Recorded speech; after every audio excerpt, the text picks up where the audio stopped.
नमस्कार दोस्तों, study with introvert में आपका स्वागत है। मैं इंट्रोवर्ट आज आपके सामने भौतिक विज्ञान फिजिक्स के क्वेश्चंस लेकर आया हूं, जो रेलवेज़ के आरआरबी के किसी भी एग्ज़ाम के लिए बहुत ही महत्वपूर्ण होने वाले हैं। कृपया वीडियो को अंत तक देखें। और इसमें पहला टॉपिक है आपका एसआई यूनिट।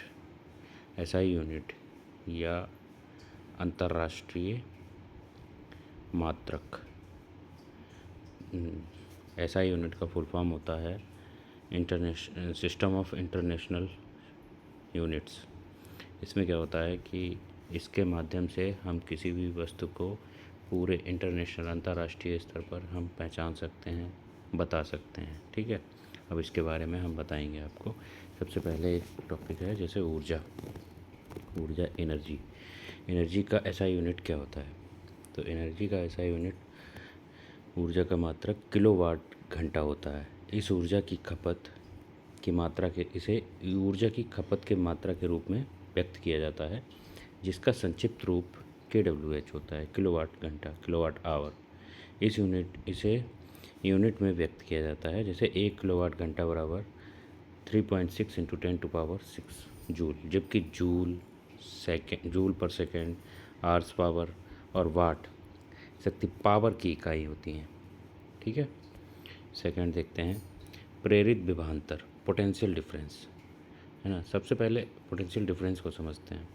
पोटेंशियल डिफरेंस होता क्या है कि दो बिंदुओं को, जैसे विद्युत परिपथ होता है जो इलेक्ट्रिक सर्किट के दो बिंदुओं के बीच विद्युत विभव सोच रहे हो कि पोल में जो अंतर होता है उसे ही उन दोनों बिंदुओं के बीच का विभवांतर कहते हैं।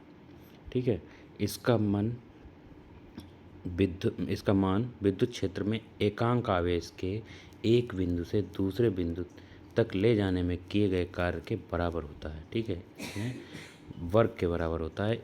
एक आवेश से, जैसे negative to positive, positive to negative, एक बिंदु से दूसरे बिंदु तक ले जाने में किए गए कार्य के बराबर होता है, उसे क्या कहते हैं? Potential difference. और इसकी यूनिट होती है वोल्ट। ठीक है, प्रतिरोधकता को आप जानते हैं क्या कहते हैं? कि किसी पदार्थ द्वारा उसमें प्रवाहित की जाने वाली विद्युत धारा को अवरुद्ध करने वाली क्षमता को उस पदार्थ की प्रतिरोधकता कहते हैं। जैसे कोई पदार्थ है, जैसे आपने कोई रॉड ले ली, सुचालक है या कुचालक है। ठीक है, जैसे सुचालक मेटल की कोई रॉड है, तो उसमें आप इलेक्ट्रिक सप्लाई देते हैं तो एकदम से पास हो जाती है ना। और किसी लकड़ी में आप इलेक्ट्रिक सप्लाई देते हैं तो पास नहीं होती है, एक छोर से दूसरे छोर पे हमें करंट नहीं लगता है। ठीक है, तो लकड़ी की प्रतिरोधकता जो होती है वो बहुत ज़्यादा होती है, हाई होती है। और सुचालक जैसे मेटल मतलब लोहा, है ना, आयरन, ये कोई भी, इसकी जो है प्रतिरोधकता बहुत कम होती है, मतलब ना के बराबर होती है, जिसमें इलेक्ट्रिक सप्लाई वगैरह जो होती है वो, और ऊष्मा है, जैसे हम लोग इधर से गर्म करेंगे तो उधर भी गर्म हो जाता है, एक छोर से गर्म करने पर दूसरे छोर भी गर्म हो जाती है। तो इसमें क्या होता है, ये सुचालक कहलाते हैं। और इसे जो है इसको रोकने की क्षमता को, जैसे हमें इलेक्ट्रिक करंट दे रहे हैं, एक छोर से दूसरे छोर पे पहुंचाना है, तो उसको जो मटेरियल को रोकते हैं, प्रवाहित होने में रोकते हैं, इलेक्ट्रिसिटी प्रवाहित होने में जो रोकते हैं पदार्थ की, उस पदार्थ को रोकने की क्षमता को हम कहते हैं क्या? प्रतिरोधकता। ठीक, प्रतिरोधकता का ऐसा यूनिट जो होता है वो ओम मीटर होता है। सुचालक पदार्थ की प्रतिरोधकता कम तथा कुचालक पदार्थ की प्रतिरोधकता अधिक होती है। ठीक है, प्रतिरोध क्या होता है? ये प्रतिरोध विद्युत चालक पदार्थ का वह गुण होता है जो विद्युत धारा के मार्ग में रुकावट उत्पन्न करता है। ध्यान दीजिए, विद्युत चालक जैसे लोहा हो गया, ठीक है, उसमें जो है उसके चालक में विद्युत का प्रवाह में रुकावट उत्पन्न करता है, उसको क्या कहते हैं? प्रतिरोध कहते हैं। ठीक, प्रतिरोध को R से डिनोमिनेट किया जाता है, मतलब दिखाया जाता है, प्रदर्शित किया जाता है।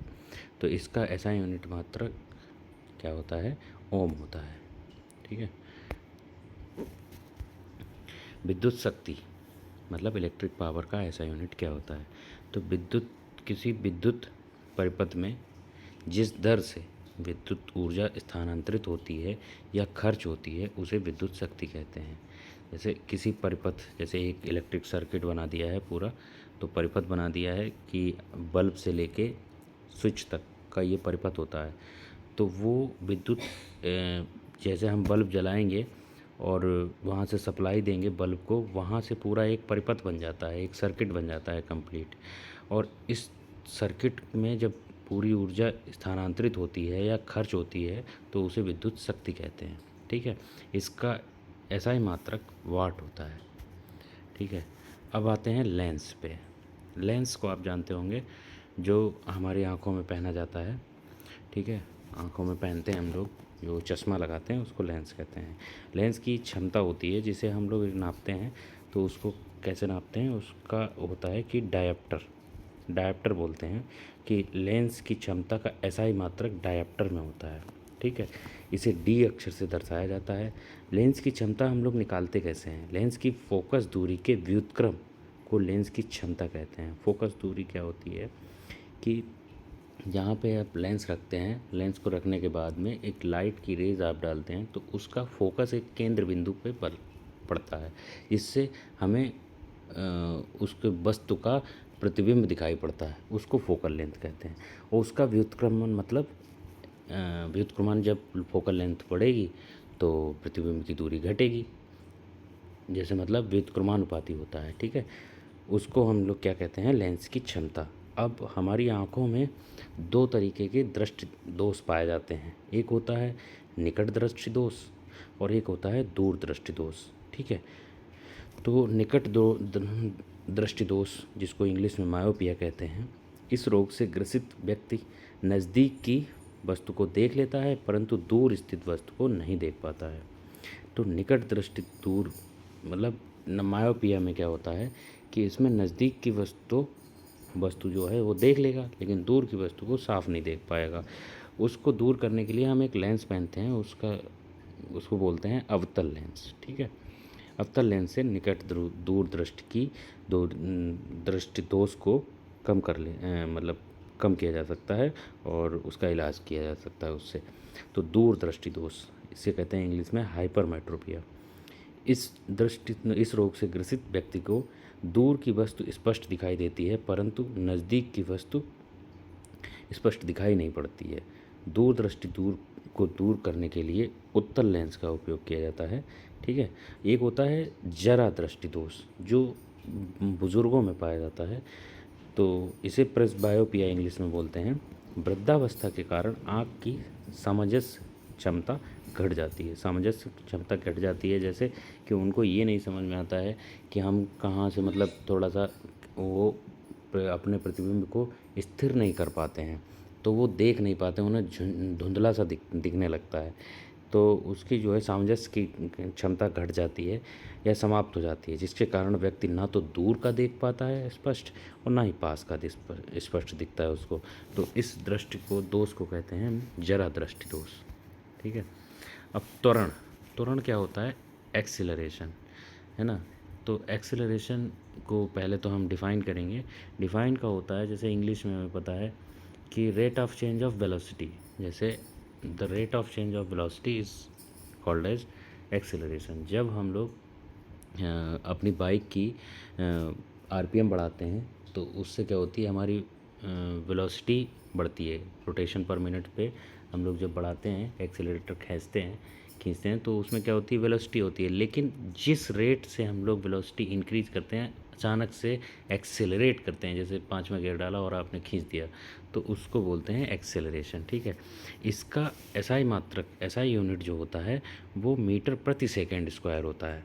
ठीक है, और यह एक सदिश राशि है, वेक्टर राशि। वेक्टर राशि में क्या होता है, डायरेक्शन प्लस मोमेंट का जो फोर्स होता है वो सेम होता है। फोर्स प्लस डायरेक्शन का वो मूव होता है, मोमेंट होता है, वो सेम होता है। ठीक है, दो तरीके की राशियाँ होती हैं, एक सदिश और एक होती है अदिश। ठीक है, इसके बारे में बताएंगे आपको। ठीक है, नेक्स्ट टॉपिक में आपको बताएंगे पूरी फिजिक्स, केमिस्ट्री और बायोलॉजी, जनरल साइंस का रेलवेज़ का जितना भी कंटेंट है वो सब आपको स्टडी विद इंट्रोवर्ट में हम आपको प्रोवाइड कराएंगे। और आरआरबी के सारे एग्ज़ाम्स की तैयारी हम आपको घर बैठे करवाएंगे। ठीक है। रेडियोधर्मिता, रेडियो एक्टिविटी के बारे में। रेडियो एक्टिविटी होती है एक, तो उसका एसआई मात्रक उसमें पूछा जाता है एग्ज़ाम्स में। तो रेडियोधर्मिता पहली बात तो हम लोग जानते ही नहीं है कैसे होती है, क्या होती है ना। तो इसका एसआई यूनिट पूछा जाता है। इसका एसआई यूनिट जो होता है वो बैकुरल होता है। कुछ मूलभूत राशियाँ होती हैं, उनके कुछ एसआई यूनिट होते हैं जो हम बताते हैं, आपको बताते चलें। तो लंबाई का एसआई यूनिट जैसे मीटर होता है, द्रव्यमान का एसआई यूनिट किलोग्राम होता है, और समय का एसआई यूनिट सेकंड होता है। ठीक है। अब भार, द्रव्यमान और भार, इसमें अंतर है थोड़ा सा। द्रव्यमान हम लोग किलोग्राम में नापते हैं, और भार, वेट जिसे कहते हैं, वो हम लोग नापते हैं न्यूटन में। ठीक है। कुछ भौतिक राशियों के एसआई यूनिट हम फिर बताते हैं आपको। विद्युत धारा, ये विद्युत धारा होता है। तो विद्युत धारा का मात्रक, जैसे हम लोग जो घर में इलेक्ट्रिसिटी सप्लाई करते हैं, इलेक्ट्रिसिटी को ही हम विद्युत धारा कहते हैं। इसका एसआई यूनिट एम्पियर होता है। ठीक है, एम्पियर, इसे ए से डिनोट करते हैं। और ताप मतलब टेम्परेचर का एसआई यूनिट केल्विन होता है। डिग्री सेल्सियस में भी हम लोग नापते हैं। ठीक है, केल्विन होता है, उसे के से डिनोट करते हैं। ठीक है। और ज्योति तीव्रता का मतलब समझते हैं आप, फ्लेम, या जैसे मतलब हाँ, फ्लेम ही बोलते हैं उसको। तो फ्लेम को का ऐसा यूनिट भी होता है जिसे कैंडेला के रूप का होता है। ज्योति तीव्रता का ऐसा यूनिट कैंडेला होता है। ठीक है, उसे सीडी से डिनोट करते हैं। पदार्थ की मात्रा का जो ऐसा यूनिट होता है वो मोल होता है। पदार्थ की मात्रा अगर आप निकालेंगे, किसी का वेट निकालते हैं, एटॉमिक नंबर निकालते हैं, एटॉमिक मास निकालते हैं, कोई भी पदार्थ है वो एटम से मिलके बनता है। ठीक है, तो उसका ऐसा यूनिट मोल होता है, मोल। ठीक है।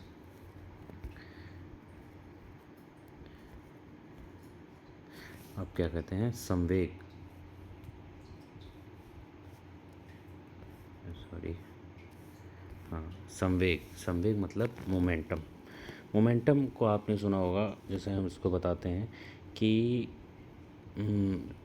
Rate of change of displacement with respect to mass. ठीक है, विद रिस्पेक्ट टू मास, अगर जो है आप किसी वस्तु का द्रव्यमान के सापेक्ष अगर किसी वस्तु को एक जगह से दूसरी जगह पे डिस्प्लेस करते हैं तो उसको बोलते हैं मोमेंटम। ठीक है, किसी वस्तु के द्रव्यमान एवं उसे वास्तु के वेग के गुणनफल को उसे वस्तु का संवेग कहा जाता है। ठीक है, वस्तु का संवेग एक सदिश राशि है। ये भी सदिश राशि है, जैसे जिस डायरेक्शन में आप फोर्स लगाएंगे उसी डायरेक्शन में उसका डिस्प्लेसमेंट होगा, मतलब आगे बढ़ेगा। ठीक है, संवेग एक संरक्षित राशि है, अर्थात इसका किसी वियुक्त निकाय मतलब आइसोलेटेड सिस्टम का कल संवेग स्थिर रहता है। जैसे आइसोलेटेड सिस्टम में क्या होता है कि आप जहाँ पे निर्वात है, वायु नहीं है, ठीक है, तो इसमें क्या है कि उसके सापेक्ष जो है ये स्थिर रहेगा। ठीक है, संवेग क्या होता है, द्रव्यमान इंटू वेग। ठीक है, इसका मात्रक जो है किलोग्राम मीटर पर सेकेंड या kgms पावर -1।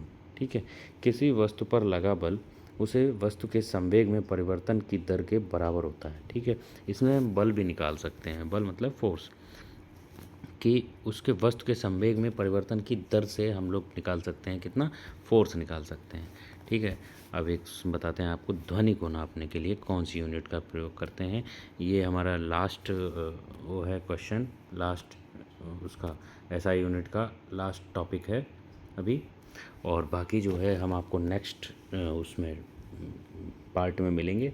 और ठीक है, अब ध्वनि को नापने के लिए कौन सी यूनिट का उपयोग करते हैं। तो ध्वनि को नापने के लिए जनरल में हम लोग डेसिबल का एक यूनिट का उपयोग करते हैं। विश्व स्वास्थ्य संगठन के अनुसार 45 ध्वनि मानव के लिए सर्वोत्तम होती है।